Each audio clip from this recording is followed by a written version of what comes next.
my name is Andrew Chan. I provided the voice for the Shredder, otherwise known as Orokusaki. Greetings, Turtles fans. My name is Joe Cliff Thompson, and I have had the distinct pleasure to bring to life the voice of Old Hob. Hi, I'm Maxine Cerna, and I voice April O'Neil. Hi, this is Rory Griffin, and I play Dr. Miller in the StarForce Media TMNT comic dub. My name is Fairfield Fencer, real name David Smith. I am a semi-professional voice actor of over 14 years experience, and I play Professor Chet Allen, aka Zayton Honeycutt, aka the Future Droid. Hi everybody, Elson Wong here. Victor, the leader of the French ninja called Savat. Hello, my name is Michael Bryant, aka Wolfblade 93, and I played the role of Timmy Two Shoes and Brooklyn. I'm Ryo Hayasa. I also go by Rio B or Richard B online, whether it be YouTube or Twitter or credited in this project. I play Raphael. Hi, my name is Rasmus. I'm from Denmark, and I voiced Slash. Hello, my name is Josh Lambright, and I am the casting voice and project director for StarForce Media's comic dub of IDW's Teenage Mutant Ninja Turtles series. I'm also the voice actor behind the characters Harold, Mondo Gecko, and General Krang. Hello, what is up, friends of StarForce Media? My name is Rob Boskamp, but you probably know me best as the voice of Michelangelo. My name's TK, and I play the roles of Alopix and Koya in StarForce Media's TMNT comic dub. Without further ado, let's get to it. Were you familiar with TMNT before this project? And if so, were you a fan of any particular iterations? Being the millennial little geek that I am, I was first exposed to the TMNT through the 2003 series back in the Fox Kids/Jetix days here in England. The family dynamic and the kick-ass action, it's hard for any preteen boy to not find them cool. I've been a fan of TMNT since I could remember. My earliest memory is actually being in a theater for that first TMNT movie. Won't tell you how old I was when I saw that thing. That movie made such an impact on me, and of course there were the shows and stuff. Between that and Turtles in Time and all the Playmates figures and all this stuff, yeah, I'm hooked. And unfortunately, I'm like, come on, I'm still hooked. I'm still grabbing these goofy pieces of merchandise. I'm not like a huge collector, but I figured if you're making any new merchandise with my boy, like, especially if it's high quality, you gotta, right? You gotta treat yourself. Being an adult is knowing that it's okay to splurge sometime, and don't let anybody tell you otherwise. I've grown to really appreciate that 4Kids version. And what caught me by surprise, because I didn't watch it until after it had gotten canceled, before the movie came out, Rise of the TMNT is really, really good. Really, really good. I was familiar with TMNT in general. I knew who the Turtles were, of course, along with Splinter, April, Casey, and Shredder. But I didn't keep up with any of the shows, so I didn't know a whole lot lore-wise before I was cast in this project. I've been a fan of Teenage Mutant Ninja Turtles since the late 80s. Yes, that's how old I am. I grew up in a house full of martial artists, and grew up watching like ninja and kung fu movies. And when there was a cartoon on, when I saw ninja weapons like swords, sais, nunchaku, and a bow staff, I was like, wow.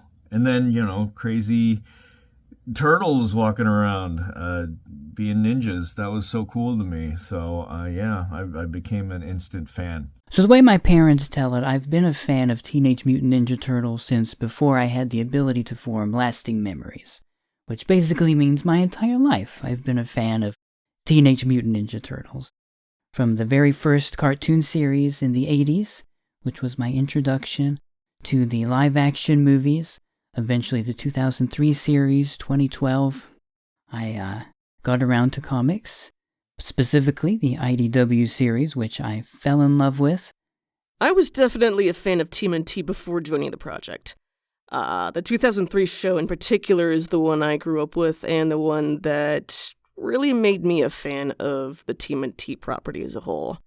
I remember I was 8 years old, still going to elementary school, taking martial arts classes as well, which, funny enough, is what drew me to the show in the first place. It had everything going for it for what I usually watched in Saturday morning cartoons at the time. It was dark, it was gritty, the animation was amazing, it was fun. The characters, each of the turtles had their own different personalities, which I adored. Leonardo was definitely my favorite of the four, but I've grown to appreciate Donatello more over the years. It made me check out the 90s movies as well, and other cartoons and comics that would come out later. I'd say I'm a pretty big fan, yeah. As an 80s child, I grew up with the incomparable 80s Teenage Mutant Ninja Turtles cartoon show. You know the one. The famous opening, Teenage Mutant Ninja Turtles. That one. Loved it. You couldn't tear me away from the TV on Saturday mornings when that thing came on. After that, since I was such a huge Turtle fan, I saw the original TMNT movie in theaters. It was incredible. I loved it. And then Secret of the Ooze was incredible. I loved it. And then number 3, Turtles in Time. And it was incredible. I loved it. Like, say what you want about that last one, but all 3 of them. I got the box set trilogy on VHS the day it came out. I've been aware of the Turtles franchise since I was a kid, but I started getting into it when the 2003 series that aired on Fox started airing on Cartoon Network. Since then, I became a fan of that series, the 2012 series that started airing on Nickelodeon, as well as having watched some of the episodes of the original 80s cartoon, becoming a fan of the original movie trilogy. Yes, including the third, I have a soft spot for it. I haven't really gotten into Rise, but the movie was pretty good, and I'm looking forward to The Last Ronin that's coming soon. So actually, I was a pretty avid fan of Ninja Turtles for a while.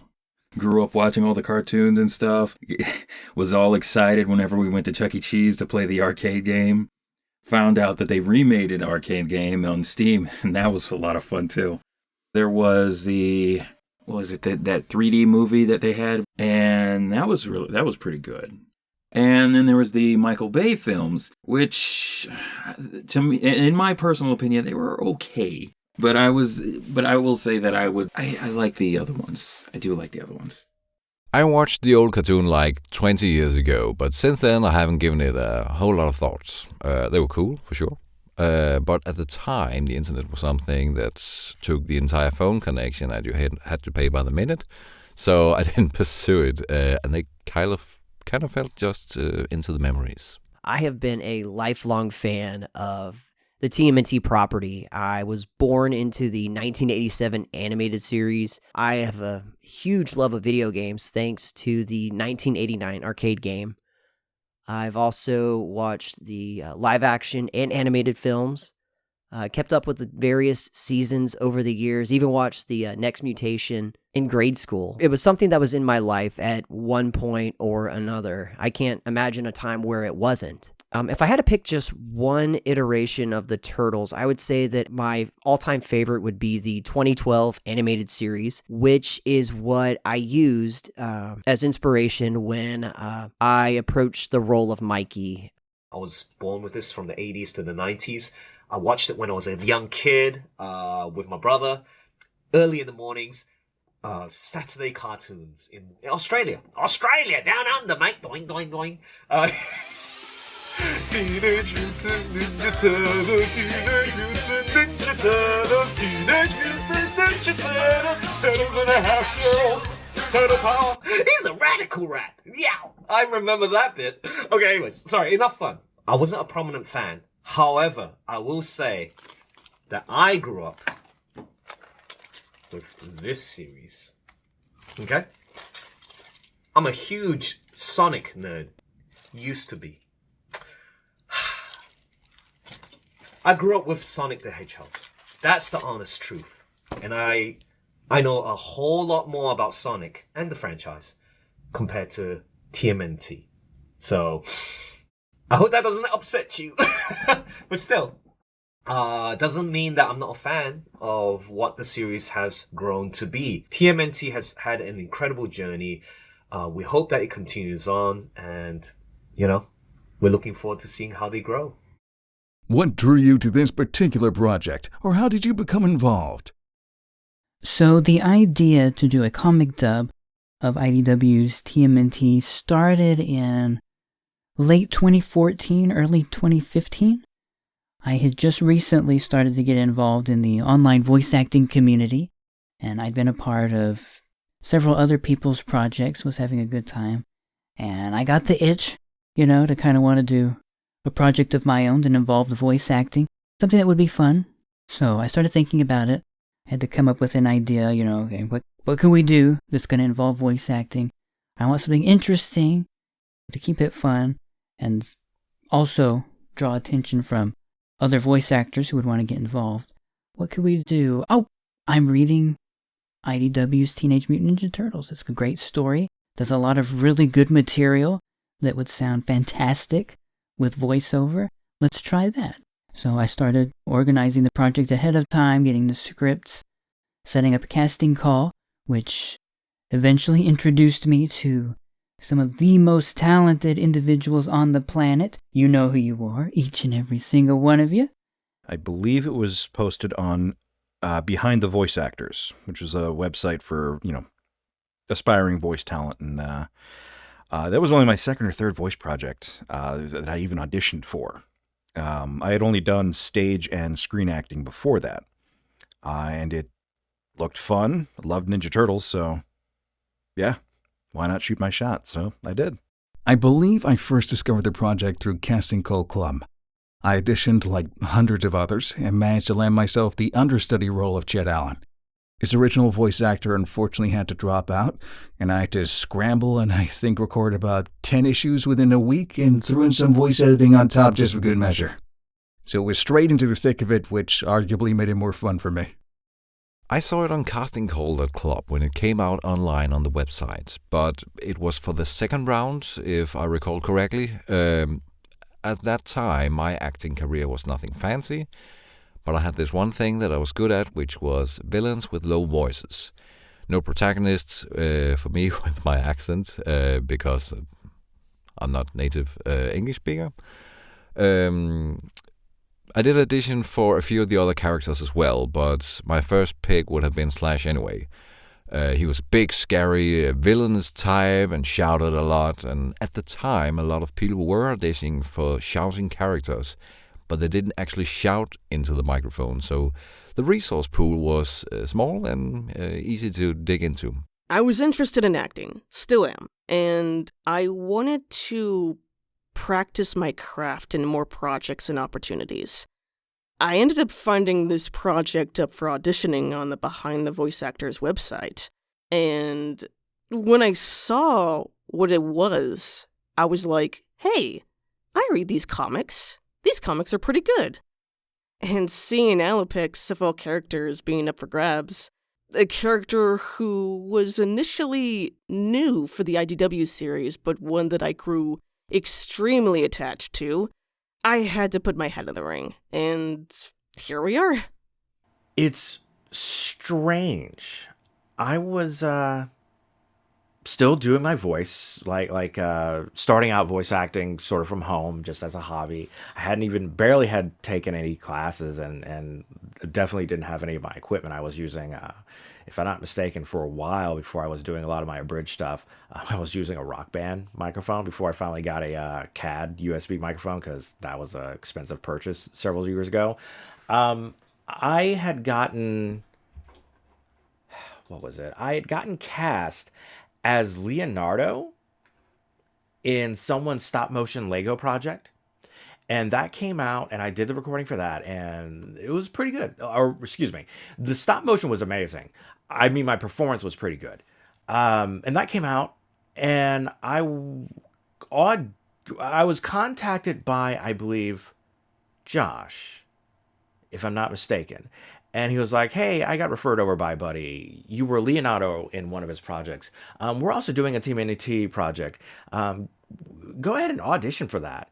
And so I did. I auditioned for all of the brothers, as I usually do, except for Michelangelo. For some reason, I am not confident in how Michelangelo is supposed to sound, and not falling back on the stereotype of surfer dude, because that's all I can think of as far as Michelangelo. Michelangelo just sounds like that, and he was like, "Whoa, dude, I can't believe y'all shaka, bro." And it's like, that's not quite it, and I'd rather someone better than I am get that role. So I auditioned for Leo, I auditioned for Donnie, I auditioned for Raph. That audition closed out, and they sent out the cast list, and I didn't get cast as anyone. I actually did not get cast at all.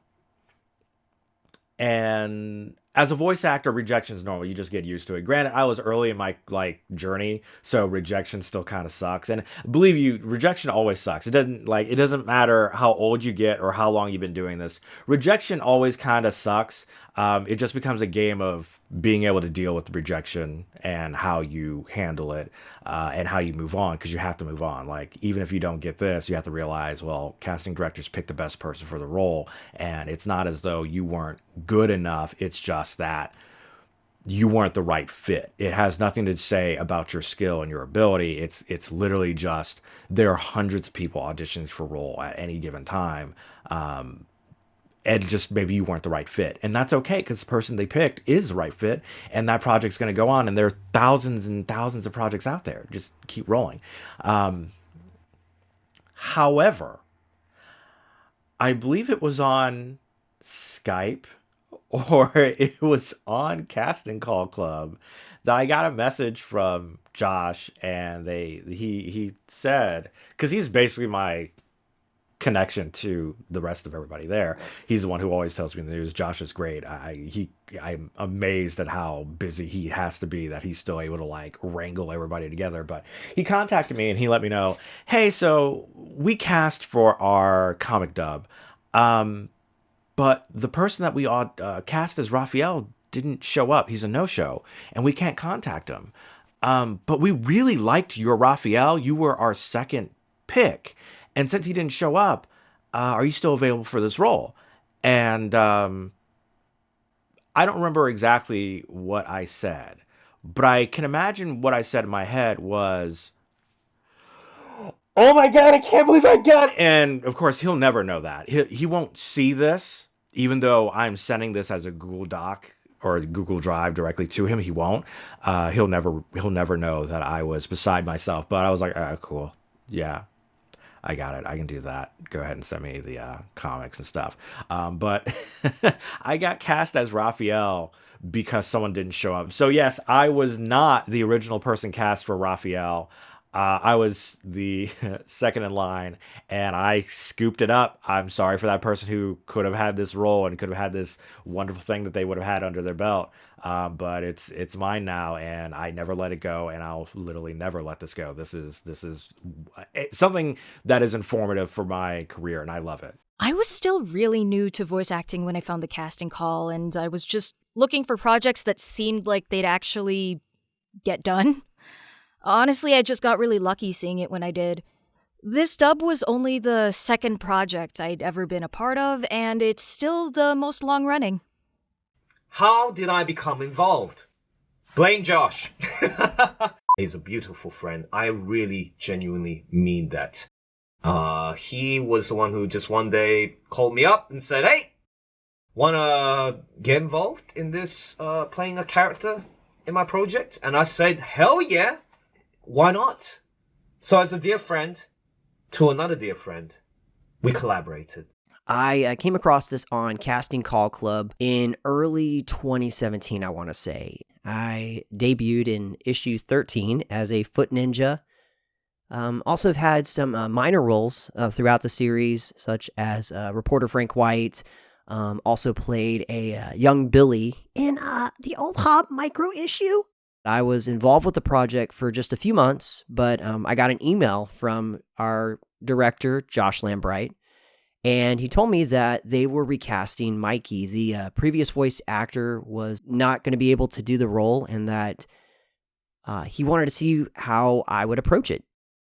When I found this project on Casting Call Club, I was just beginning my journey into voiceover, and I was really looking for projects that I believed in and believe in.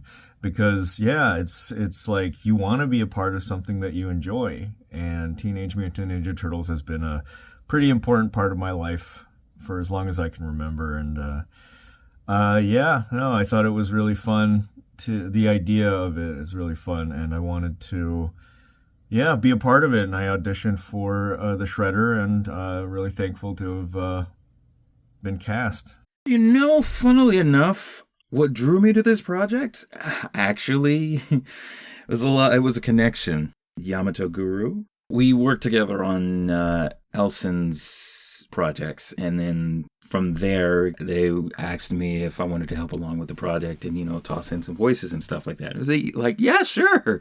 Because, hey, look, any kind of help with their stuff, I'm all for it, seriously. If it's one thing that really carries a project, it's passion and the determination to see it through. And I gotta admit, these guys, they really do they have that in spades. And I'm really, really blessed to been thought of and just have the opportunity to voice some of the characters in this project.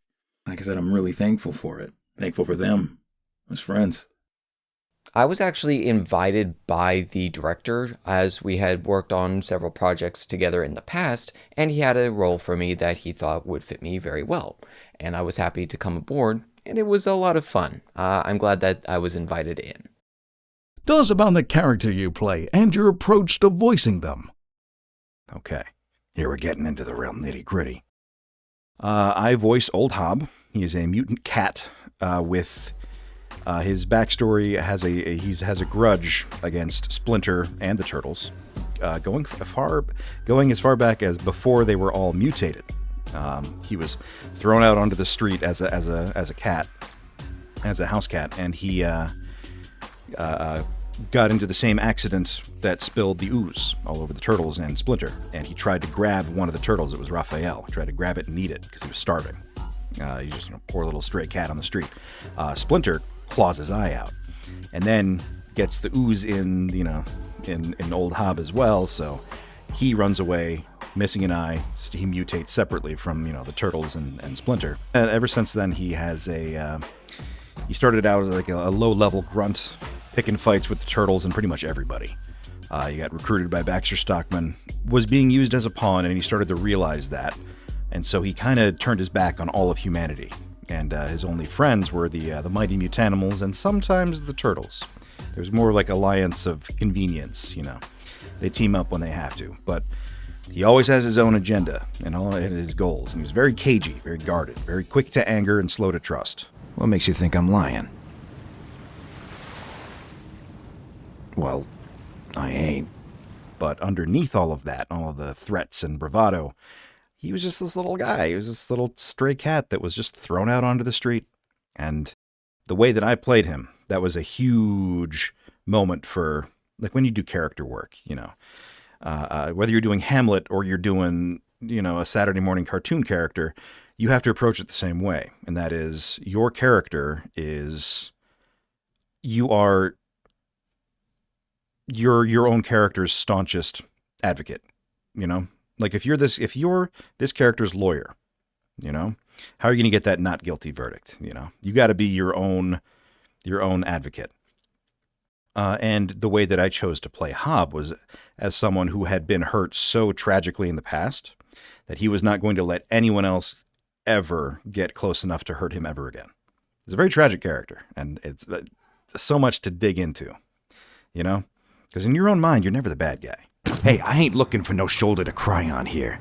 The character that I play is Dr. Miller, a professor of obscure history who's an expert in the history of the Foot Clan. My approach to playing him was a bit of an older gentleman with a deeper voice, and one who really liked to project, as he was used to having to give these lectures and needing to capture the attention of his audience. A little bit performative. And it was a lot of fun to play. He gave me the role of Victor, the leader of the French ninja, called Savat Ninja. Yes! I've been featured in 3 episodes, and that would include 25, 26, and 27 until my death. Sorry for the spoilers. This is why he's short-lived. Even though there's all that bravado, yeah, I'm gonna take over. This was at the arc where Leonardo was brainwashed and joined the Foot Clan. Joined that team. The brothers were like, disorientated, as well as father and the friends, the hero side. But through hardship and arguments and understanding, they got together, and there was a huge conflict happening in the city. The city was looking for a new leadership. It was a power grab.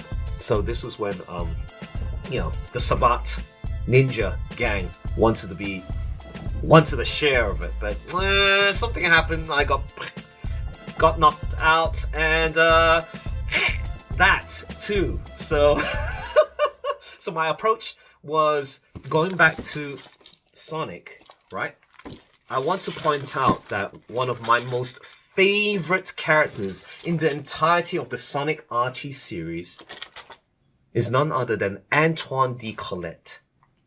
Antoine de Colette. I voiced that guy before. I loved the character to death, and I've incorporated a little bit of that and thrown in a slice of savagery, egotism, and that villain vibe. I want to be that bad guy. Just power hungry.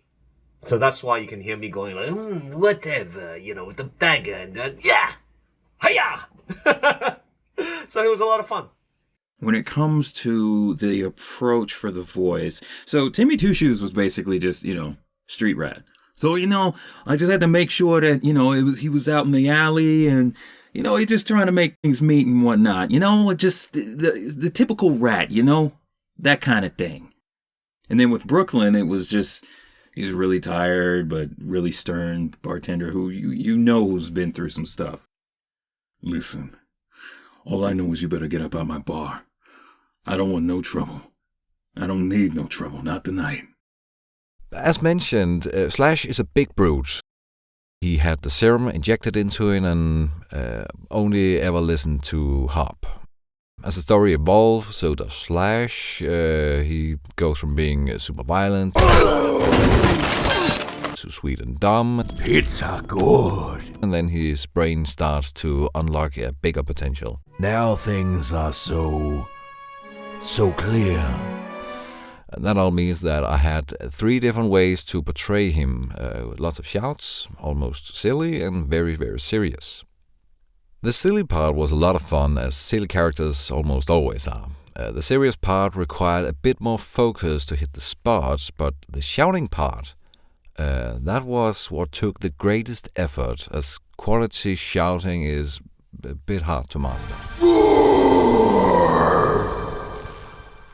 The Fugitoid is a man of deep guilt and regret. He is an alien and a genius intellect whose home planet he believed was at risk of destruction, only to find out he had been deceived to help create weapons of genocide to help the tyrannical Krang. He cares deeply about his family and people, the former of which he watched killed by Krang's forces. He is very much a tortured soul whose only hope of any kind of redemption, making his life have any kind of worth again, is to stop Krang in his tracks. I play a number of characters in the series. Firstly, Harold Lilia, who is a very cantankerous scientist who eventually becomes friends with Donatello, who initially started out as his online internet rival. There's a complication for you. He's very angry most of the time, but that anger comes from a place of Harold trying to protect himself from being hurt, like he's been hurt in the past, and he just doesn't want that to happen again, and the way he defends himself from people getting too close is verbal assault, which is a lot of fun, especially when he's playing against Donatello. You thought I'd help you out, right? Even though your personal problems have less than 0 to do with me. Yeah, something like that. How obtruse. I think you mean obtuse. Trust me, April. Let it go. Mondo Gecko is a character who has been part of the Teenage Mutant Ninja Turtles series for a very long time. He's appeared in numerous iterations of the series. He is a very chill, very laid-back, cool character. No one told me there was gonna be like real fighting. So not chill. So the most major character that I play in the series is General Krang. Krang is an evil alien who comes from another dimension. Unfortunately, Earth's atmosphere is not compatible with the Utroms, so he has to devise a plan in which he will use a war machine known as the Technodrome to terraform the planet, killing everyone in the process so that he can repopulate it with his own kind. This, of course, brings him into conflict with the Turtles, a major plot point of our story. My voice for Krang is very clearly inspired by the incomparable Pat Fraley and his performance of Krang in the original 80s cartoon series. He gave him such a unique and distinct sound in that series, just perfect for what you would expect from a squishy little alien guy. So I really wanted to take that sound and evolve it so that it fit the more sinister, more serious version of Krang that we find in the IDW series. And I think we found a really good in-between point for those two elements. I had a lot of fun playing Krang. I do hope I did him justice. Finally, he looked upon me as I deserved. With respect. April was a really intuitive character for me. I was already close in age to her at the beginning since I was just starting college at the time, and it was also easy to relate to her mindset, of wanting to do the right thing even when she's feeling out of her depth. Her drive comes from how much she cares for her friends and she wants to do right by them, and she gets more confident playing to her own strengths by helping them out. The approach to my take on Shredder's voice, I really enjoyed his voice in Secret of the Ooze. I thought he sounded very menacing and still sounded like kind of like an old school samurai. So I think that fit. You act as though you are still one of them. You're not. Your foot. Elopix, she can be very quiet and stoic, but it doesn't mean that there aren't layers to that, which is the approach I chose to pursue in terms of developing her voice. It's very, very low, very composed, but also can be expressive when trying to comfort the likes of Raphael or the other turtles when she eventually joins their side. It's a very fun and rewarding process to develop the voice as the character develops over the course of her journey in the series. With Koya, she's definitely a lot more expressive and eager to hunt down her prey, which often involves the turtles and anybody she considers an enemy. With that in mind, I try to play off of that. Really have fun toying with her enemies.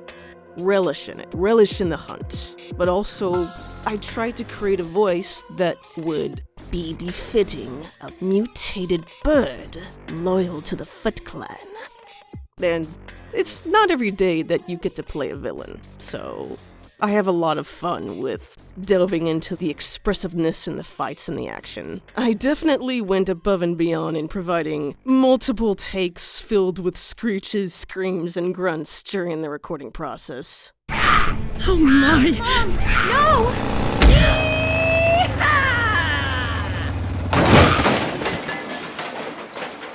My portrayal of Mikey is that I wanted to pay homage to the 2012 series. So Greg Sipes, who voices Mikey in the 2012 series, was an inspiration for that role.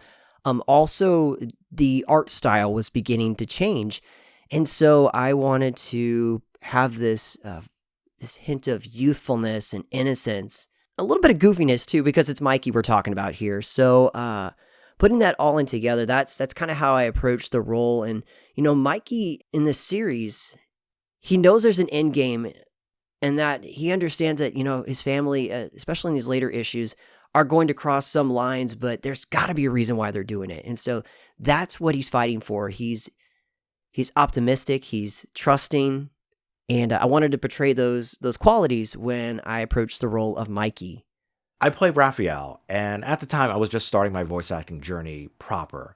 This is the first time I got to stick with a character for like long term. Usually I was just doing projects that were, little one and done animations, one and done abridged things. I remember vaguely like my first big thing that I got, at least like starting out, and everything's big when you start out.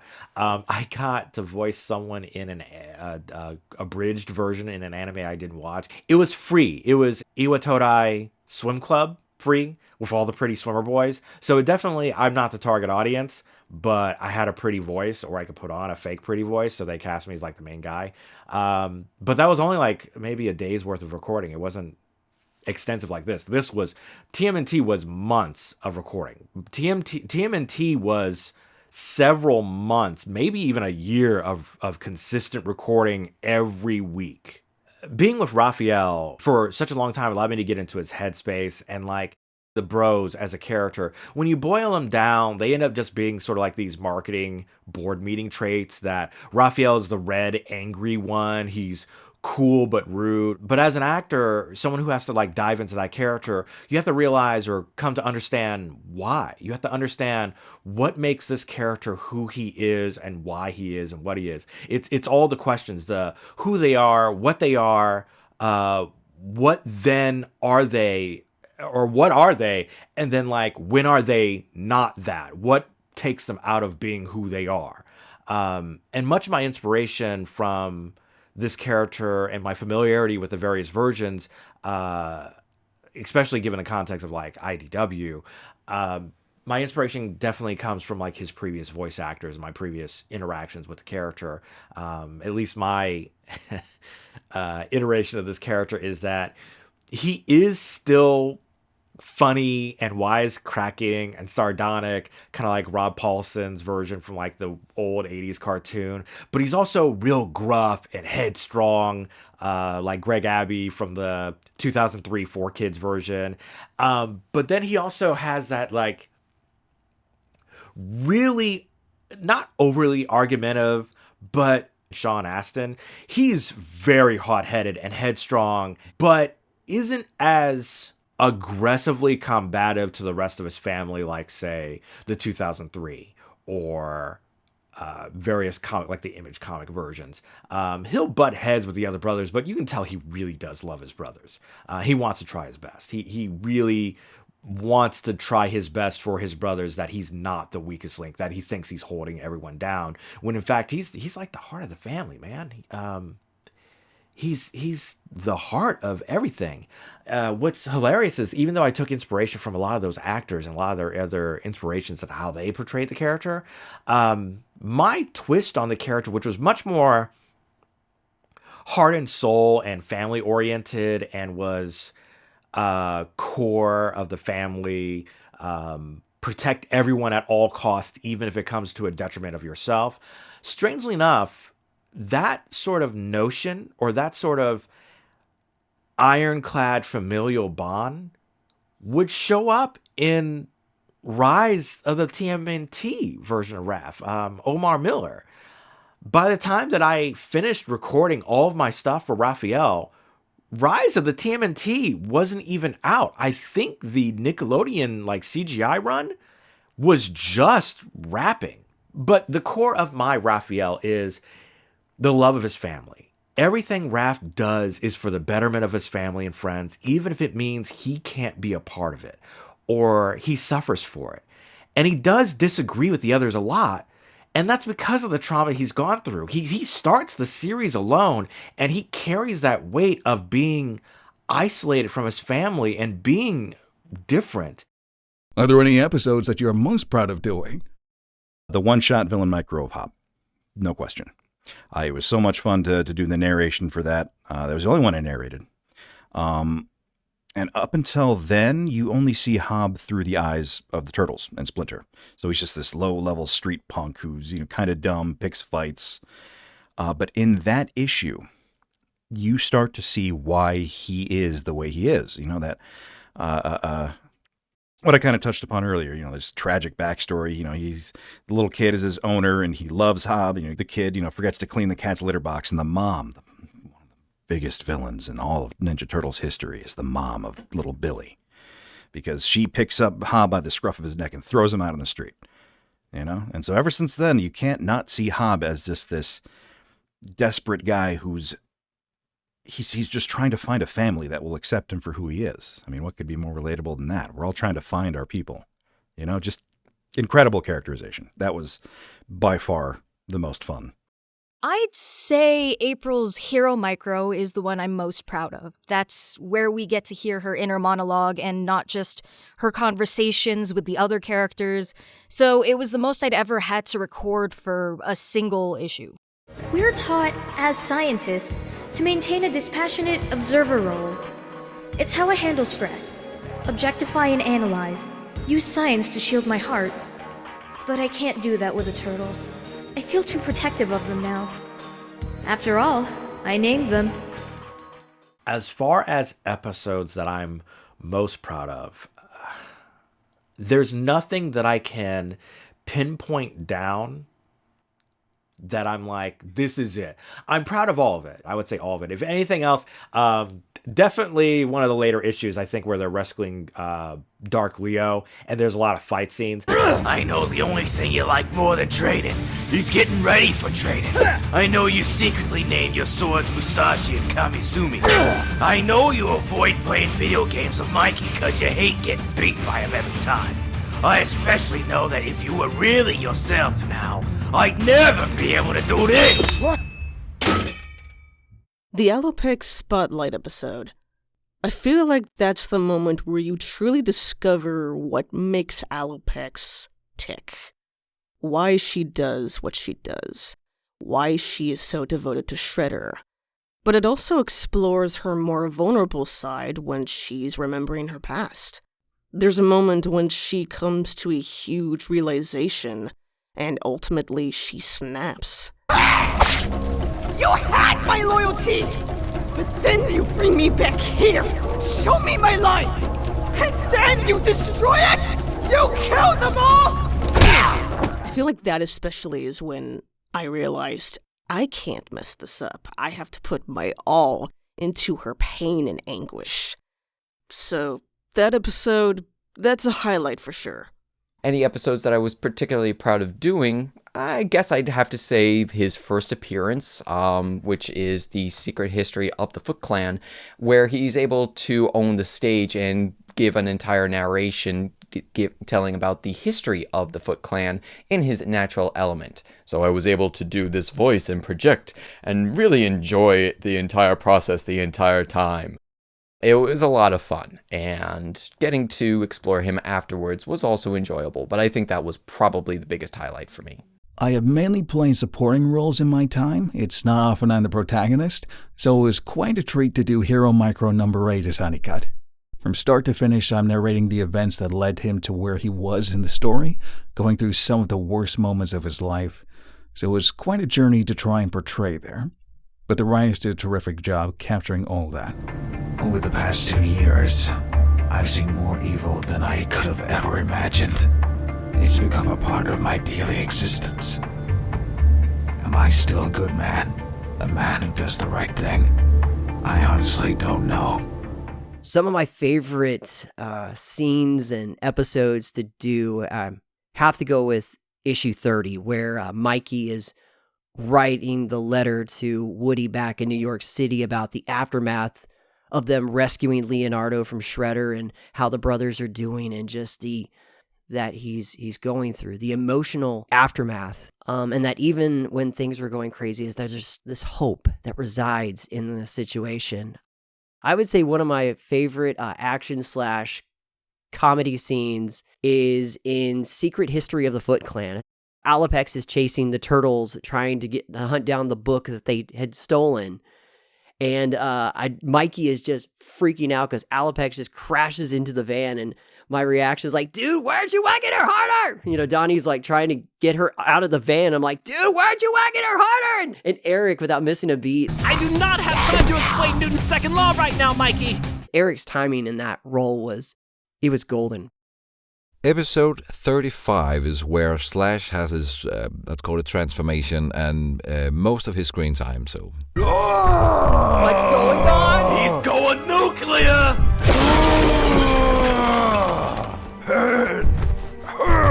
I gotta help him! Mikey, wait! Mikey! I put so much effort into it that I recorded the entire sequence and made an explainer of what works for me and how I do all the roars of Slash. You can go watch it after this video.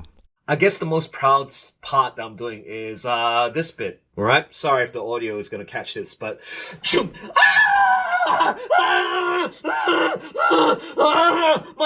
My hand! Remember that scene? So, when Victor's hand was chopped off, as I was reaching for the gun, and I was gonna pew pew to, Leonardo, the brainwashed Leonardo, or Shredder, Orukosaki. That was my last ditch attack, right? And what's really cool was when Shredder, aka Andrew Chan, just went, shh! And that was a cool moment, because he said this dialogue. Coward's weapon! Never use a gun. We don't use guns. Ninjas, they're like, whew, the sword, man. There's honor in that. So, how dare you? So I love doing screams and pain in that context. So, as the director and editor of the series, I have touched every episode that we've put out, but I do have some that I'm most proud of. The Secret History of the Foot Clan. Those are the episodes where the sound mixing on our series really started to tighten up and get a whole lot better. Incoming! Yeah, Case, we ain't blind. Keeping this thing steady would help, April. I'm doing my best! I learned a lot about audio editing during the series, believe me. The City Fall arc, issue number 22, where Casey gets stabbed. Fantastic, stellar performances in that one. Rio as Raphael. Killed it. That bastard stabbed him! Raphael, calm yourself. Focus. I gotta kill him! And then, of course, we get into the Dark Leo stuff. I think maybe the episode I had the most fun doing audio mixing for was TMNT number 23, where Leonardo is being brainwashed by Kitsune, and he sees these twisted, distorted versions of events that have happened in the series. It was really, really cool to hear everyone voicing those scenes a little bit different, and then audio editing in a way that made everything just a little more creepy, a little more unsettling as Leonardo descends into the darkness. Father has even brought a gift for you. Where is your gratitude? You said you would keep us safe! Help! You disappoint me, my pupil. My other favorite that I got to work on was the Bebop and Rocksteady Micro. Just a suggestion. Try losing those stupid gang names. Hey, music styles. Don't anybody care about music? He only listens to top 40, Bebop. My gosh. When I first read the Bebop and Rocksteady Micro as the comic, it made me laugh out loud. I don't usually laugh out loud at comics. That one was so hilarious. And then we get to our series. We have Jay Silver as Bebop, Rob O'Dwyer as Rocksteady. I want to be a dinosaur. Wonder if they got that. Oh yeah, nice chompers. Rhinosaurus. Nice. I will say 2 of my very favorite casting. They're so perfect as Bebop and Rocksteady. I thought the issue was funny before, but listening to them deliver the dialogue just took it to a whole nother level. What should we do now, Bebop? Maybe we'll pretend to be a regular warthog and rhinoceros and they'll just let us go? What's that sound? Wait, how many walls did we break down? There was the first one, then there was the... And then you had Chantal Falgari in there as the villain, Zhang Fei Tong. Your letter didn't say why you're coming, but I believe I know what brings you here. Such a marvelous voice. I wish her character would have appeared more just so we could hear more from her. As for memorable episodes for me in terms of voicing, for Harold, I would say the Donatello Micro. I very much enjoyed interacting with Eric's Donatello there. You may be right. You're abstruse as all hell, but you got a point. Thank you, sir, but that's not even a word. Oh, no. No, it can't be. Meh. Oh, come on! Also, for Harold, issue 34, which introduces Metalhead. In that episode, I got to interact a lot with Maxine's April, and I think we had some really fun comedic moments. I may have, programmed the entire employee list from the StockGen database into its memory. What on earth for? To protect my genius from Stockman, what else? By killing people? I was still making calibrations before you barged in here. As for General Krang, I would say one of my favorites to record was issue number 20. That one was a lot of fun. He finally comes into contact with the Turtles and they do battle. You only delayed the inevitable, mutant fools! People's destiny will not be denied! The other one I had a lot of fun recording for was issue number 37, where Krang and Shredder meet up to discuss the potential for a partnership. It of course doesn't go very well. We will offer humanity a leadership they will respect and understand. And we can provide the protection your people will require in the new world. Protection? Ha! As if I would ever require protection from you, who only sits in front of me today because my ooze has kept you alive! But Krang and Shredder had such a fun dynamic in the original cartoon. I really enjoyed exploring what their relationship looked like in this series because it's a little more contentious. I mean, they hated each other in the original series, but here they actually want to kill each other. Kill him! I want to kill him! Do you have any interesting stories or memorable moments from your time recording for Teenage Mutant Ninja Turtles? I was mid-story recording, and during one of the fight scenes, I definitely hyperventilated one of these times. And it was the first time I ever hyperventilated and nearly passed out in my own home and, fell and hit my head on the floor. That was during one of the fight scenes, probably because I was sick and had an upper respiratory infection. So one of these, I sound extra icky, and I apologize for that.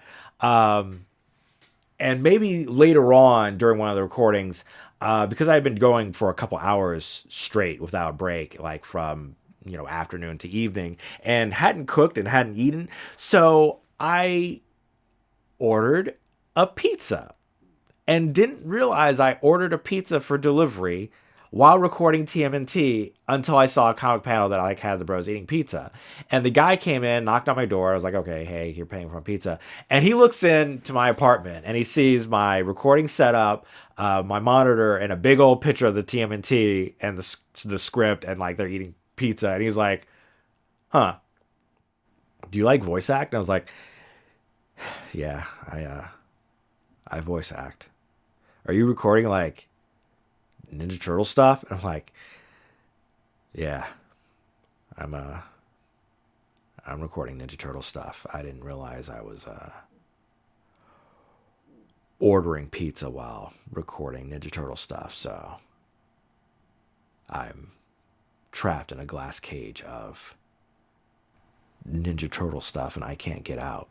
It's covered in pizza, and I can't leave. I am now Raphael. And at that point, I knew, hey, you know what? That's enough for today. We're going to enjoy pizza. We'll go back to it tomorrow.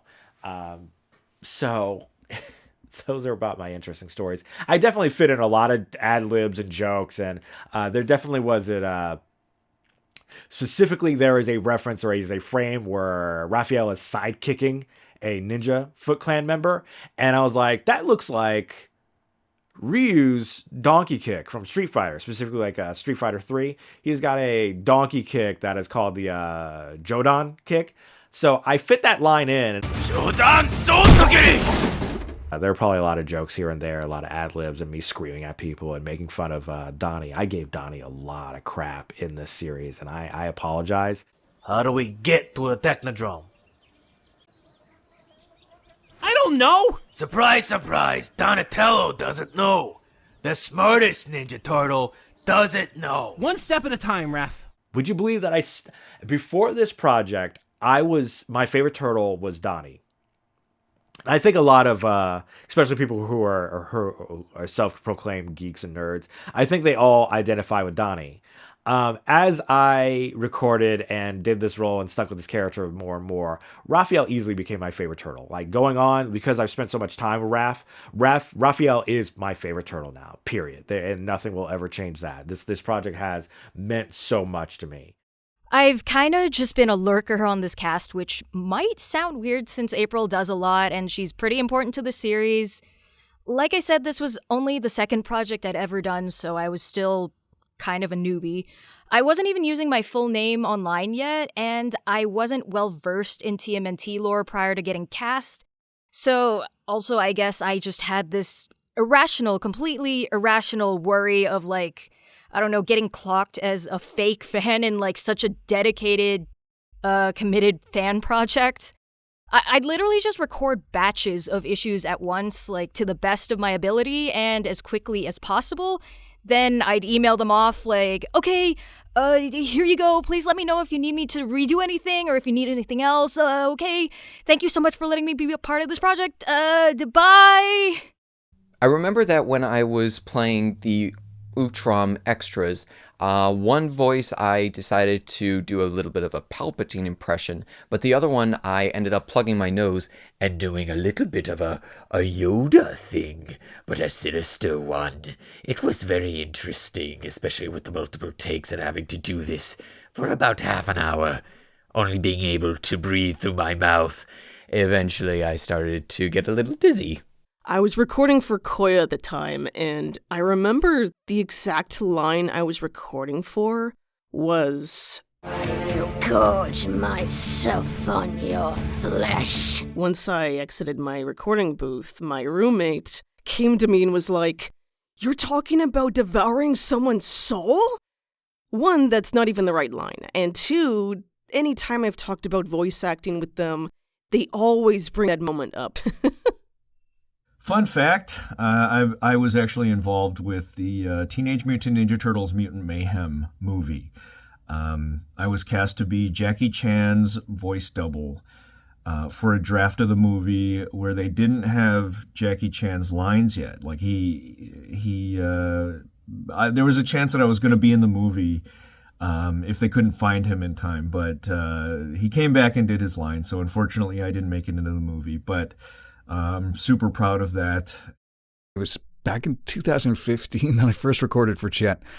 I think because I was doing it so much that I did have a bit of a stutter myself for a little while, and I had to shake that off. I'm a bit selective about what I consume. I used to imitate a character from a British comedy show all the time that spoke with a stutter, so that definitely helped me fit in the shoes of Chet, and he's become a voice that is very easy to slip into. This project wasn't recorded last year, and it had been made clear to all the involved parts that it would take time to get through it all.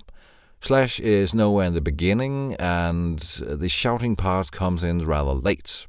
That means that I got a heads up when Characters was about to have his appearance, which meant I revisited some of the audio I had delivered. It turned out that I uploaded some of this data with 4 years in between, but it was well worth the wait, as my home studio had a great upgrade in the meantime. I mean, nothing specific comes to mind. It was such a fun cast and such a great experience with Josh and everybody else that, he brought in on the project. It was just, everybody clicked, and that makes a difference. There is one thing though. I remember Josh,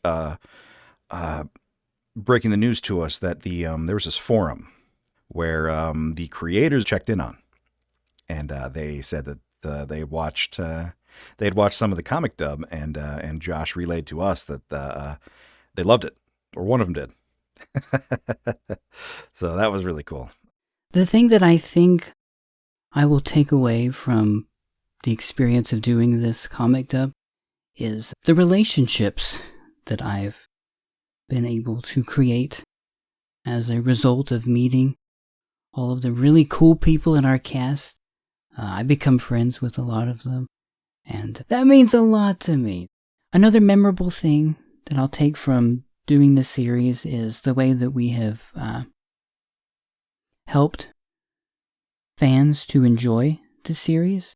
I've had comments from people who have said they have visual impairments.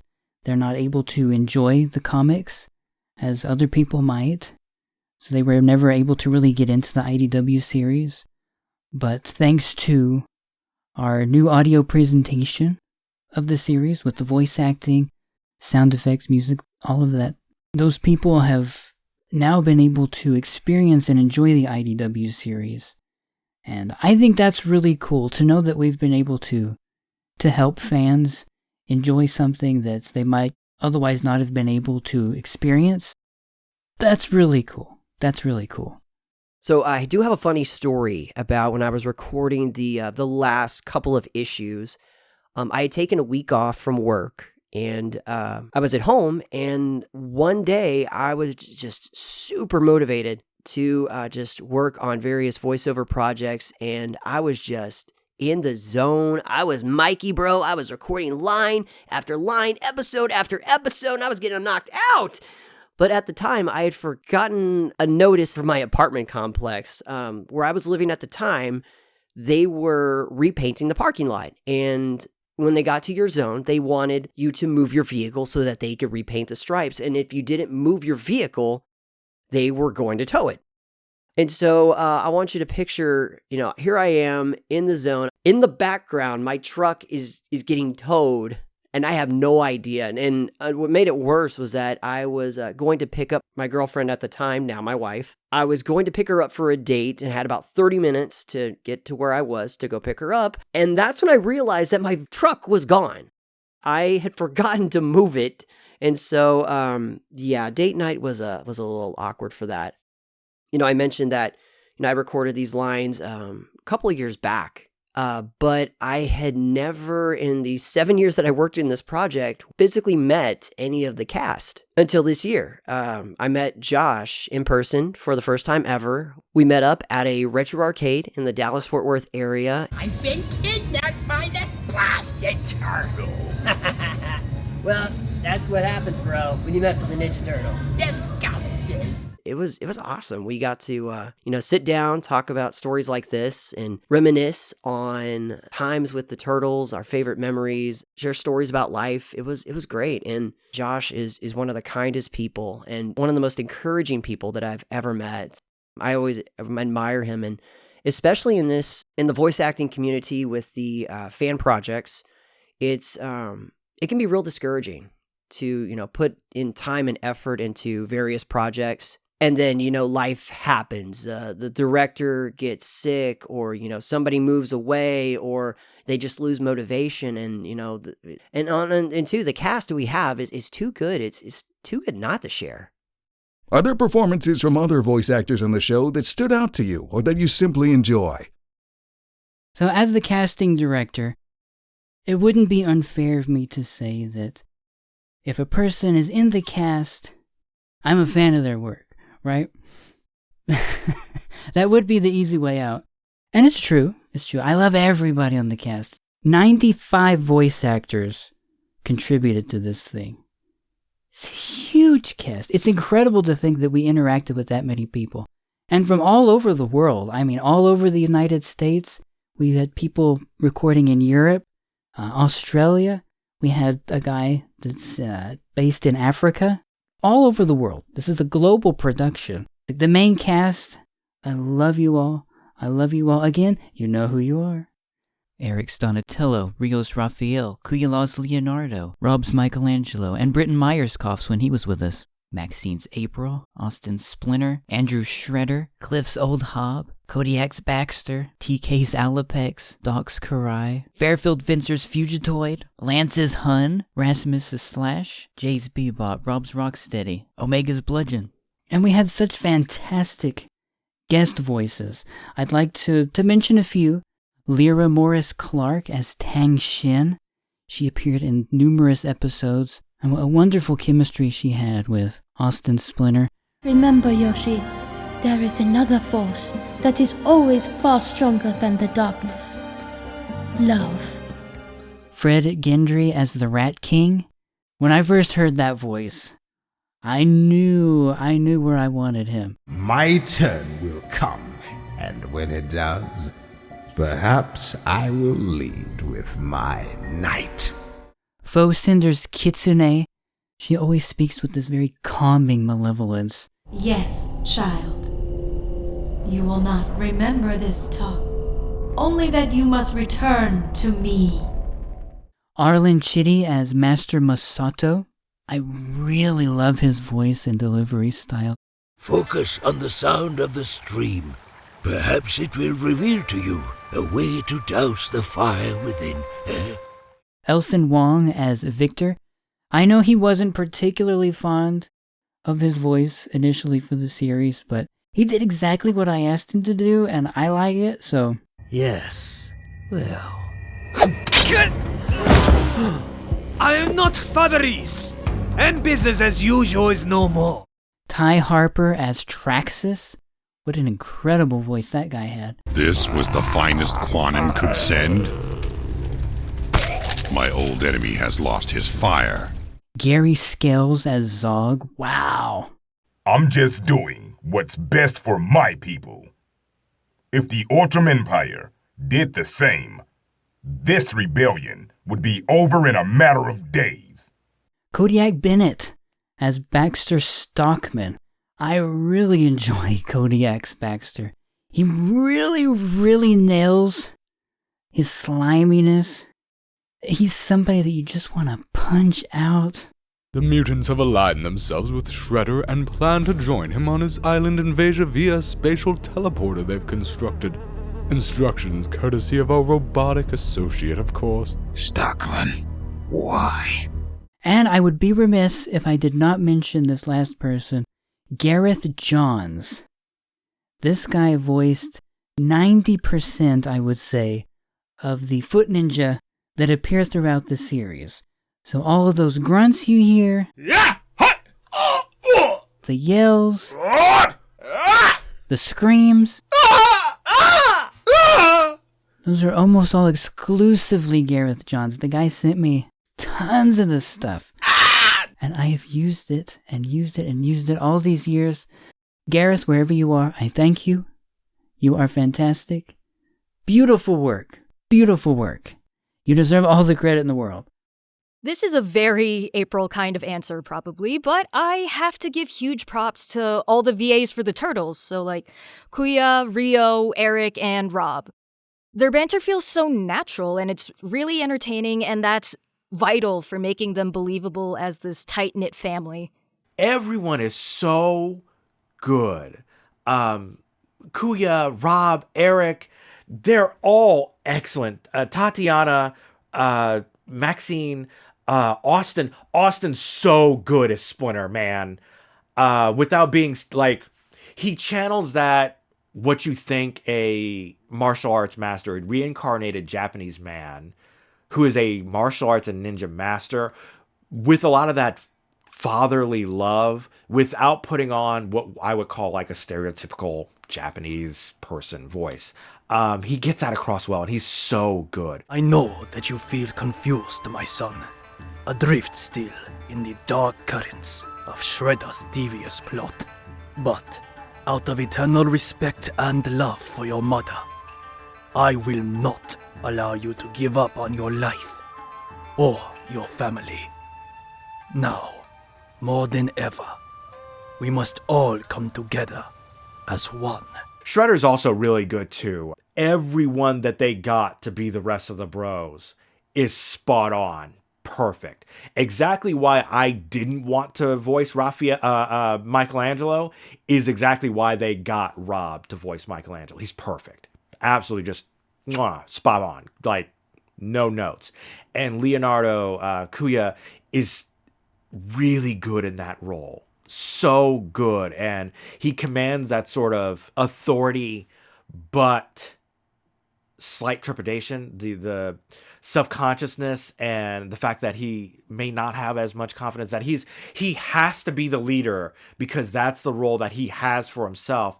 even if he's not sure how to go about doing so, and he's not sure about the plan. But the fact of the matter is, it has to happen, regardless of the how and why and the path on how to get there. He has to do it because everybody's relying on him. And that pressure, you can hear that in his acting. I'm with you that Shredder's gotta go, but it's just not gonna be easy for us or quick to make happen. I mean, Donnie's right. Krang won't wait for us to finish with the foot before he activates the Technodrome.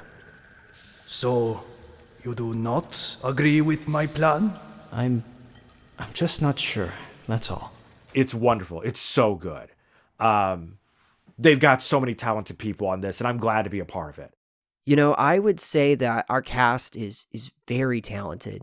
You know, you could put any of our cast in, and we even have had some of our voice actors be recast for different roles within the Turtles universe. And I would go to bat for any of our cast members because they're very talented, especially Eric. You know, if you would have told me that Donatello and Casey were the same voice actor, I wouldn't have believed you if I didn't have the credits in front of me. Like, he is very good at what he does. And of course, you have Kuyala is our current voice of Leonardo. Rio is Raphael. I mean, every time I hear his voice, I'm like, my goodness, dude. If you were to redub the 2003 animated series, that's your guy right there for Raphael. You know, Maxine as April, Austin as Splinter, Cliff as Old Hob. I mean, and of course, Josh is Krang. I would love to hear a conversation between Pat Fraley and Josh Lambright. The voice actor for Splinter, Austin Learned, I apologize if I mispronounced your name. He decided to portray Splinter in a way that was very evocative of the 2003 series, which is one of my favorite Splinter performances, so it hit my nostalgia bone just right. Cliff Thompson also managed to really catch my attention as Old Hob, as that character was very interesting, relatable, but gruff, and his evolution as a character was very fun to follow along with. And I think that Cliff Thompson did an excellent job at managing to portray that character and hold my interest. The biggest standout for me probably, though, was Eric Schonk as Casey. The writing for Casey in this series, I think, is my favorite overall, and Eric's performance managed to elevate it to the point where Casey is probably my favorite version here versus any other version of the character. Hightailing it out of town is the best thing for you. Me? I ain't going nowhere. Yeah, figures. Well, then, I guess that makes us even, don't it? 'Cause I ain't leaving either. I'm gonna stick around and do whatever it takes to stop you from hurting anyone else. Before this is done, we'll find out who's the real man. I promise you that. I do hope that future versions of Casey will take more inspiration from this one, and Eric's performance is going to always stand with me as a new bar to set for the character. Everyone did an incredible job portraying the characters, but I want to highlight Gary Scales. I really enjoyed his work as Robert Stockman, Bax's father. You just have to learn to think, son. When you think, you can turn anything into a win. And winning is what life is all about. It's very easy to take a character like that and have it feel overly villainous. But Mr. Scales gave it a real grounded sense of nuance where you could both see where Robert was trying to set his son up for life, while also seeing why Baxter would come to resent him and betray him. It was a paternal mentor that needed to be played a little off-key, and he did it perfectly. Everyone did amazing, and I could spend a lot of time talking about how great everyone did. I would say one, just to make it quick, it's like the voice, when I heard Krang, I was like, wow, this is incredible. Am I watching it? I felt like I was watching the original show. Really cool. The Shredder, I presume. Indeed, General Krang. Everybody on the cast is incredibly talented, and everyone does such an amazing job at bringing these characters to life. Eric as Donatello, man, what can I even say about him? He totally captures the personality, the voice of Donatello to a T. With all the things we've been through, all that's happened, maybe there's more to fate and destiny than I was ever willing to consider before. I mean, all these coincidences? What are the odds? Rio as Raphael totally captures the aggressive and hot-headed nature of the character perfectly. Keep pushing! Stop squirming, Raph! You're making it worse! Damn it ain't working! I told you, we're going to have to try something else. Like what? Relax. I'm just as frustrated as you are, Raph. Yeah, I know you are, Alpex. I'm just losing my cool. Like always. Sorry. It's okay.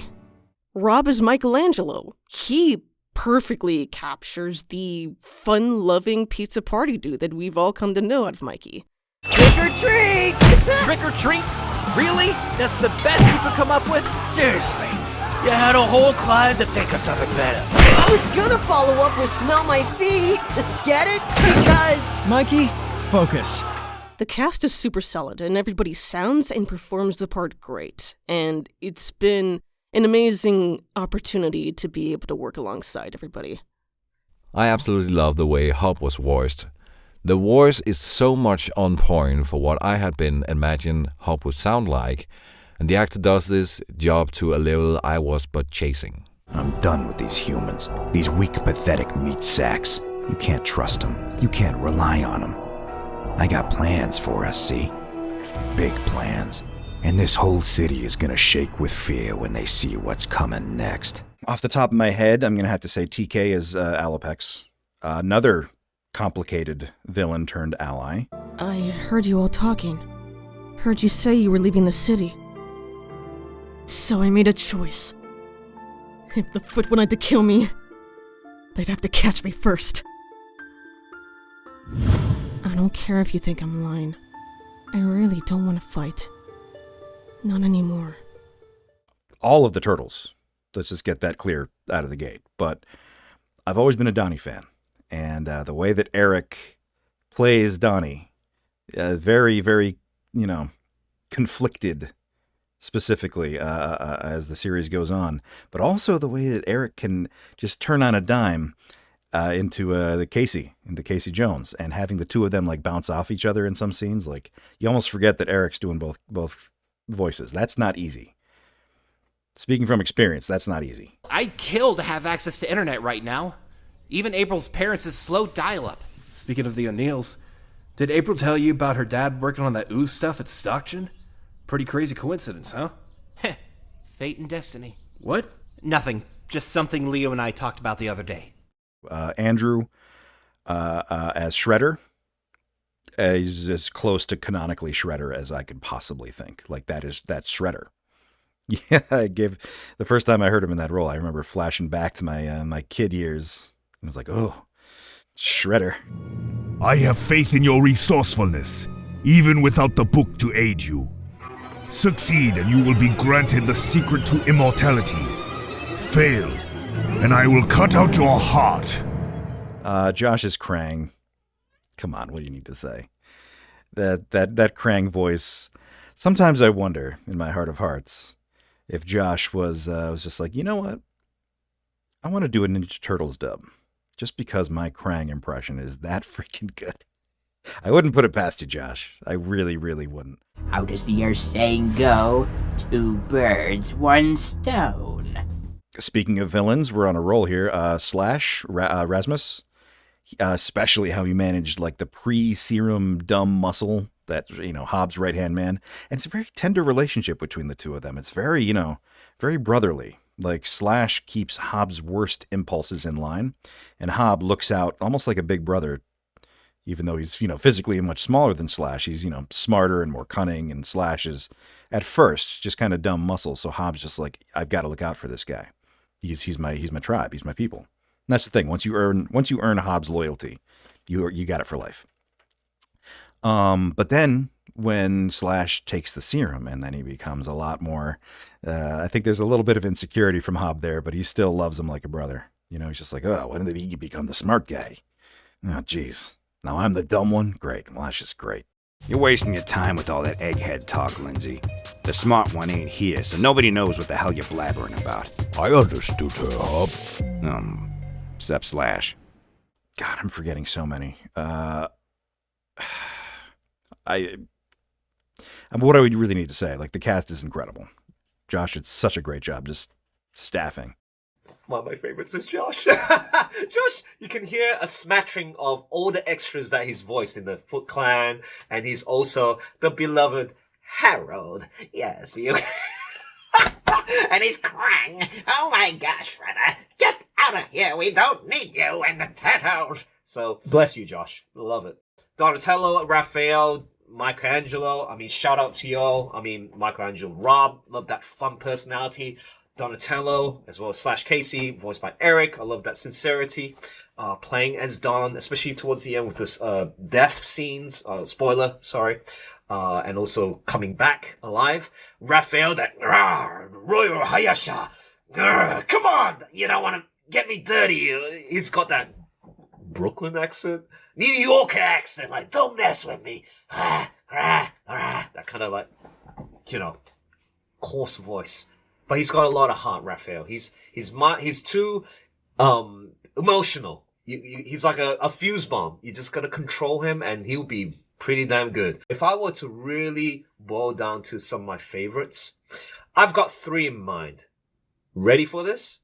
We're gonna start off with Kuya Law as Leonardo. Josh shared an interesting story about how he found him. Initially, it was the voice of Master Splinter, who also voiced as Leonardo, aka Austin Leonard. But I love your Leonardo, Kuya Law. I mean, it's so very, very Zen-like, very leadership quality, kind of calm, that kind of martial arts, like Zen quality to your inflection, your pacing, the level of respect in your voice. You can show anger, you can show sadness, you can show frustration, when you were brainwashed and thinking whether it's mom or dad. And then, who's my friend or foe? Who's family? So, mad props. Every time I hear your voice, it's almost like smooth like butter. Smooth like butter. Bad analogy, but I love it. I love your voice. So, props to you for doing that. Also, Andrew Chan, your Shredder. Holy macaroni. That booming voice. Very important for those who have been a TMNT fan for a long time. We know the classic, voice actors who have voiced the 80s cartoons and furthermore. But I mean, you put your own unique spin. You're serious, you're intimidating, you're very boomy. I don't know what microphone you're using or soundproofing stuff that you're doing, but whatever you're doing, it's magic. It's amazing. It's crazy good, your voice. So, thank you. You're another one of those who I feel like you are just like there's a presence of danger and intimidation every time you pop in. So, and I apologize, Josh, if you were the one who amped his like boomy, bassy notes to it. But well done. Now, MVP out of the 3 that out of the 3, I mentioned 2. But that award goes to Master Splinter. Yes, I really like your voice. It is so. Would you like a cup of tea? My sons. I feel like I'm a warm hug. But it's like one of those sensei kind of voices, respectable. You aged him. You gave him like that intelligence, that wise kind of, again, Zen qualities, but wiser. Because, it's very hard to kind of find voices, and Josh, credit to you for like finding that differentiation between student and teacher kind of voice, that level of respect. Sorry, Leonardo and Splinter. You get what I'm saying, folks. But Austin Leonard, I want to speak to you, mate, because you do an amazing job. You're Master Splinter. It's so amazing. Every time there's like sadness, there's sincerity, there is when it's joy, it's not like ha ha ha ha ha. It's like ha ha ha ha. You feel it. You feel it because it's like that old man your old man, your father, your role model, your teacher, your sensei. Amazing job. Austin Leonard, Splinter, Andrew Chan, Shredder, and Kuyalo Leonardo. Well done. In your opinion, what is it that makes the IDW Teenage Mutant Ninja Turtles series so enduring and enjoyable? I think it's the fact that it keeps the core elements that makes TMNT so engaging across the board, across every different series, while it still sets itself apart with its more serious tone. IDW's rendition of Ninja Turtles, I really like it because it's a little bit more gritty, but it doesn't lose any of the heart, you know? It's the writing. It's got to be the fact that it stood out by being grounded around the brothers, but introducing new and interesting characters. And I didn't expect to have to, do your homework on the past couple of decades of, Turtle history. And let's be real. I'm a fan of the old cartoon, but I haven't seen all the episodes of the old cartoon. I'm a fan of the video games, but I haven't played every single video game. I definitely was an SNES Turtles in Time guy. I have seen all of the 4Kid stuff. I didn't see, Back to the Sewers or whatever, the Fast Forward. And I have seen most, if not all, of the Nickelodeon run. And I've definitely seen Rise, all of Rise, several times because it's so short. But the fact that they, bring in a lot of old school TMNT mythos from tertiary characters like Bludgeon, and then reimagine concepts such as the Rat King as he's an eldritch horror. That's so cool. And that they take all these concepts and make it fresh. And namely the origin story that these bros are not just turtles. They're reincarnations. They're kind of stuck in a mystical loop of destiny, but it's not a destiny that they are slaves to. That is really fresh. And then spins on Slash. Slash is just the anti-dark jerk turtle in almost every single rendition, but in this, they flip it that he is not. He's actually just a gentle giant, and he's just a chill guy. And the friendship that he quickly kindles with Michelangelo and the rest of the bros, but especially Michelangelo, is really touching that eventually when he is caught by Bishop and those, which, hey, he was a cool rendition of that character. Seeing how that plays out is really tragic. But he's different. And the fact that old Hob and Angel, the fact that they've remixed the Mute Animals and they just won't let go of Pigeon Pete. Hi! Or Mutagen Man, and it's cool. I really enjoyed the IDW comics, and they were a good read, and I still am trying to catch up on them and read them. And they recently, as I saw, they relaunched with issue 1, and hey, it's good. It's a good read. I'd almost go as far as to say, as far as comics or just literary material, this should be the de facto version. This should just be the way that we do things now. IDW has a great sense of character in a lot of its works. It wants to make sure to stay true to their personalities and shine a spotlight on characters we don't get to see on screen nearly as often as we would like. From Sonic to Transformers to Teenage Mutant Ninja Turtles, they do a fantastic job of giving fans what they want. For me, I think the biggest thing with IDW is the story and the way that it incorporates the very best elements of the Ninja Turtles history. All of the very best things about the Turtles that fans love from the past, it's brought here, it's meshed together in a very cohesive way that makes sense narratively. It's really cool what they managed to accomplish with so many characters and so many storylines. And then, of course, the thing that has made Turtles work for all of these years, it's the characters. Each character feels very much solid in their portrayal from beginning to end with this series, and the characters themselves actually make the plotline very interesting, and it feels very character driven as a story. Everybody feels very dynamic. You understand their motivations, why they're doing what they're doing, how they're going about doing it, and why the particular characters that clash or form alliances do, especially as their characters evolve over the course of the series. The plot, of course, is also a lot of fun, and it feels like a very modernized, streamlined version of the classic Turtles stories that we've gotten in the past, while still providing some new twists that bring their own identity to the story. I wouldn't mind seeing a animated series take inspiration from this one for a new iteration that would help to define a new generation of Turtle fans. IDW Publishing has a knack for adapting properties like TMNT and creating an amazing story out of it. They tread familiar ground, but also create new stories. They bring old characters into the mix while also creating new ones. It's a mix of old and new and a grounded approach to the story with a lot of emotional moments. And a good story is a good story, no matter what form it takes. Not only that, there's a little bit of everything in the IDW comics that everyone can enjoy.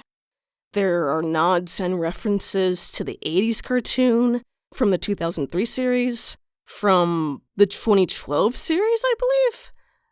Even the Mirage comics. It's just got a little bit of everything that every TMNT fan can enjoy, molded all into one package. What's not to love? You can dissect family to bonds, friendships, the broken families, the need for some sort of role model, your comrades. And in One Piece, I'm a One Piece fan too. Nakama. Come on, man. That's why a lot of the mangas out there and animes, the shonen stuff, it's all revolved around friendships, family, strong, solid theme. So that bond between the turtles, it's really, really strong in this series. And this is why we keep reading it. Even from the villain side, you got family intertwined into the clans, Alopex, Silfox, and suddenly, who am I? She wants to belong to something, or somewhere, or to someone, or a group of people. Casey, broken family, the dad and Angel. Oh shit. What can I do? I'm gonna release my frustration on beating the bad guys in the city. And I feel righteous doing that. But, you feel a bit lost when you don't have somebody to guide you. That's when they found Master Splinter and the Turtles. It's all revolved around the theme of family. So this is why it's so enduring and enjoyable. And when you tell stories that intertwine with family, the hardships, the heartaches from the loss of a family member, rescuing, wow, isn't that, you need bravery and courage, spirit, fight, you need that.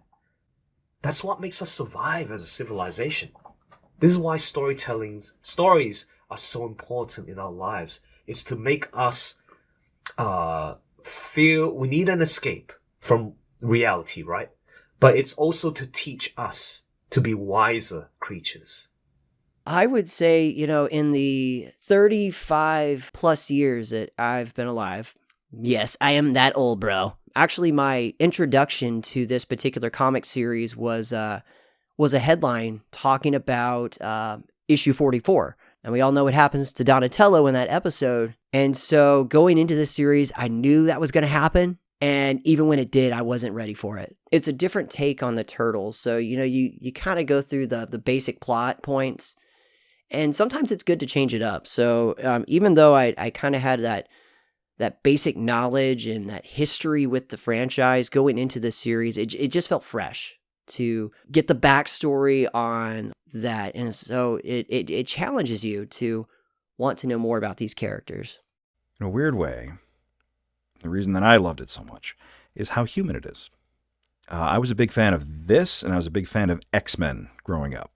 And there's a lot of parallels there. You get, basically, especially the Morlocks in the X-Men. I mean, the Turtles and the Morlocks literally live underground. Like, they are looked down upon by society. But even more so than the Morlocks, the Ninja Turtles, they, always save the day. They always go in, they do what has to be done. But the real important thing is, they love doing it.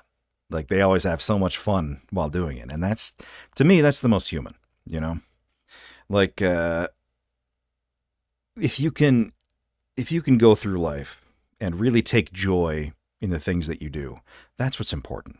Because it doesn't matter, it really doesn't matter, at the end of the day, life is for living, and you can go and accomplish all your goals, but you gotta, stop and smell the roses, and whether in this case, the roses are, having pizza parties and playing video games and just skateboarding and just having a good time while you can, I mean, there's enough that sucks out there in the world. Trust me.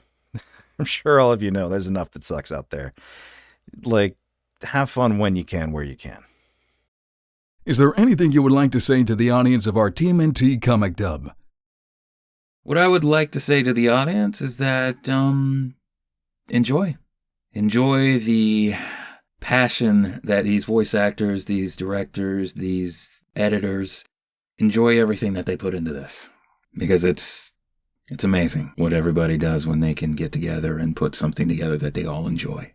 Thank you very much for watching. We hope that you've been enjoying the series thus far. Please keep up with us as we bring the series to an end, and keep up with all the wonderful voice actors and the project leaders who have been putting this together. I hope that they have a lot of awesome stuff in the future and a very bright future for them all. Basically, what I want to say is, like, there's so many moments, beautiful moments, in this entirety of the motion comic project, created, directed by Josh and StarForce Media Studios.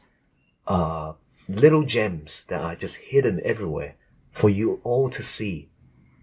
I encourage you all to just discover, go search for it, go and have a little adventure and find those little hidden gems that really makes you feel, family. The theme of family. This confrontation is very uncomfortable, but it can be resolved through patience, understanding, and just being wise about the situation. At the end of the day, you gotta believe in your family, believe in your loved ones, that you can make it work together. And that was what's so beautiful about this. Closing thoughts. If any of you want to shout into your microphone, it almost matters little which microphone you do it into. What matters is the acoustics around you, and you most likely will pick up a lot of echo if you don't treat it well. So give your room treatment and give it your all. Thank you all so much for being there, for the lovely comments and support for all the people here. Coming into a fandom like this is a great way for a lot of talented people to build their skills and be seen. Chet is a character that has stuck with me almost 10 years on from first recording for him, and I hope everyone who watched this series shared in that experience. Thank you, everyone, for tuning in and watching every episode and becoming invested in this series. A lot of us put our heart and soul into this to make it the best motion comic production we could make it. And hopefully you enjoyed every second of it. We certainly loved working on it, and we wouldn't have made it this far without you. I want to say thank you to everyone who took the time to watch the comic dub, and I hope you enjoyed everything. I really had fun doing this project. Thank you so much. I just want to say thank you so much for sticking with the series and with us until the very end. I know it's trite and cliche, but I mean, thank you all so much for watching. This was one of my very first voice projects, and it gave me so much experience and confidence, and I really found I dug deep into this character, and it was so much fun to play Hob, that it really has, that momentum has carried me forward into so many other projects. I don't know if it's a stretch to imagine that if I had not done, the Ninja Turtles comic dub, if I hadn't played old Hob, I may not have been in one of some of my most recent work is, I was in the System Shock remake. I was in the Forgotten City Game Award nominated I think a couple years ago. I don't know if I would have gotten, had the confidence to do Dr. Bob. If there are any SCP fans here, that's my main job right now as a freelance contractor. I was able to do, build brick by brick my voiceover career, and Ninja Turtles is kind of one of the foundational projects that I was in, and it gave me the confidence to really pursue it. So honestly, thank you guys so much for watching it, for enjoying it. It's been a ride, man. I would like to thank everyone who's ever stopped by our YouTube channel, watched one of our videos, liked one of them, left us a comment. Your feedback genuinely is the fuel that has kept me going. I enjoy hearing from you guys. I want to say thank you to our cast, all of those people all over the world who helped to bring this thing together. You are fantastic. I love you all. To the creators of the IDW series, thank you so much for giving us so much great material to work with. To close, I would like to tell the audience, thank you so much for your patience. And thank you for believing in us. This was one of the first fan projects that I had done in voiceover. I'm glad it was. Not just because of the source material, but because it was a godsend. The casting, the directing, and I wish we could keep it going. I wish it didn't stop at issue 50. As we go in and out of various seasons, in the 7 years that I've been involved with this project, I've had changes in my career. I got married, I bought a house, and all these different things of life just happen. As you go through life, sometimes you can forget who you are. And so there's certain things that keep you grounded. This project, I can honestly say, was one of those things. It reminded me that you're not just a insert career here. You're a voice actor. My name is Rob Boskamp. I'm a Ninja Turtle fan.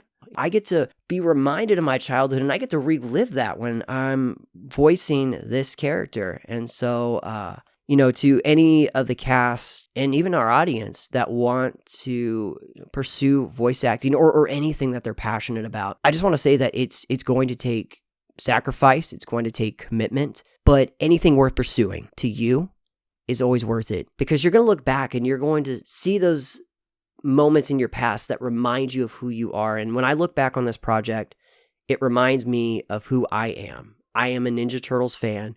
I am a voice actor, and I'm just so grateful for this community. I never thought that I would be a part of anything that would have had a following like this. And I appreciate every single person that watched this video, shared this video, commented on this video, liked this video, disliked this video. Anyone who acted, who picked up extras and incidental roles, everyone who edited, who did the sound mixing, anyone who volunteered and helped out, everyone who helped gather everybody together, anyone who worked on this project in any degree, I personally want to thank you. And I want to thank you because this literally would not have happened had it not come together as perfectly as it did now. And it required every single person working on it, no matter how big or how small it is or how insignificant you may think it was. It's not. It would not have happened had they not joined in and helped. And we would have not gotten a following, or probably not have lasted this long had we not had viewers and an audience. And to be a part of that is amazing. It is amazing. And I'm glad and truly humbled that I got to be a part of it. And though this is it's likely it. A lot of us are going our own ways, and a lot of us are pursuing our own careers. So it's very likely that this is it. It may not be the last time that you hear from us. If you're an audience member, if you're someone who follows us or someone who likes this project, please, everyone that is a part of this project is still doing things in some sort of capacity, whether they're voice acting or editing or mixing or making their own projects or trying to get their own projects. Support them. Find them, whether it be online or through the Discord. Support us. Follow us. Do whatever you can. We're not, just because TMNT is coming to a close does not mean we're done. We're not. We're going to keep going because it's what we love to do. But this little project, or I guess this slice of a project will always be special to me and will always be special to us. And this will always be my turtle family. And I will always go back to this, and I will always share this with people that I meet. And this will always mean something to me. So being a part of that, I truly, truly appreciate it. Thank you for having me. Thank you for casting me. Thank you for sticking with me as long as it is. I'll try not to waste any more of your time, but thank you. Let's end this off with a little turtle power. Yeah! Hiya! Don't look at me like that. I don't like it. Cowabunga! Also, Booyaka Shot for all you 2012 fans. This isn't over, you blasted turtles. I will find you. I will crush you. From one old Turtles fan to you guys, cowabunga. Let's not say goodbye, but let's say we had a shell of a good time. I can't believe I said that. That was cheesy as hell.